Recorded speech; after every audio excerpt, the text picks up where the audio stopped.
ஸ்ரீகாந்த் தேவாவோட பாட்டெல்லாம் கேட்டாலே இந்த ஒரு மாதிரி இந்த கோமா ஸ்டேஜ்ல இருக்கவங்க கூட அந்த இதெல்லாம் பிச்சு போட்டு இந்த வர்றேன் அப்படிங்கிற மாதிரி இருக்கும். அந்த பம்பர கண்ணாலைங்கிற பாட்டு சந்திரபாபு ஐயா பாடினது, அதை இவர் பாணிக்கு மாத்தி எப்படி ஒரு வைப்போட கொடுத்தாரு.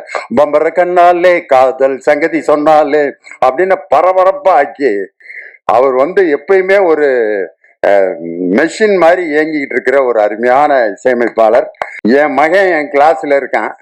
அவன் பேப்பரை நான் திருத்துறப்ப எப்படி இருந்திருக்கேன் யோசனை பண்ணி பாருங்க. அவன் என்ன எழுதினாலும் மார்க் போட்டு தான் ஆகணும். காரணம் இதே மாதிரிதான் ஒரு அப்பா தன்னுடைய மகன் பேப்பரை திருத்திக்கிட்டு இருக்காரு.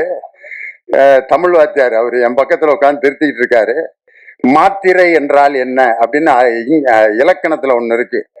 எழுத்தினுடைய அந்த டைமிங், இக் அப்படிங்கிறது அரை மாத்திரை, காங்கிறது ஒரு மாத்திரை, காங்கிறது 2 மாத்திரை அப்படிம்பாங்க. அதை சொல்லி எழுதணும். மாத்திரை என்றால் என்ன, எடுத்துக்காட்டுகளுடன் விளக்குக. அவன் மறந்துட்டான் படிச்சத. அவனுக்கு தெரிஞ்ச மாத்திரை எழுதியிருக்கான். மாத்திரை என்பது நோய் வந்தால் கொடுக்கப்படும் ஒரு வில்லை. இது அரசாங்க மருத்துவமனையில் இலவசமாக கிடைக்கும். மெடிக்கல் ஸ்டோரிலே காசு கொடுத்தால் தான் கொடுப்பார்கள். அரசாங்க மருத்துவமனையில் கொடுக்கப்படும் மாத்திரையில் தானா ஆனா என்று எழுதி இருக்கும். இதுதான் மாத்திரை அப்படின்னு எழுதிட்டான். ஆனா உண்மையிலே அவனுக்கு மார்க் கொடுத்து தான் ஆகணும். தமிழ் இலக்கணத்தில் மாத்திரை என்றால் என்னன்னா கேட்டிருந்தாங்க. இல்ல, மாத்திரைன்னு கேட்டிருந்தா எழுதியிருந்தான். பெத்த அப்பன் ரைட்டு போட்டு மார்க்க போட்டான் 5க்கு 5.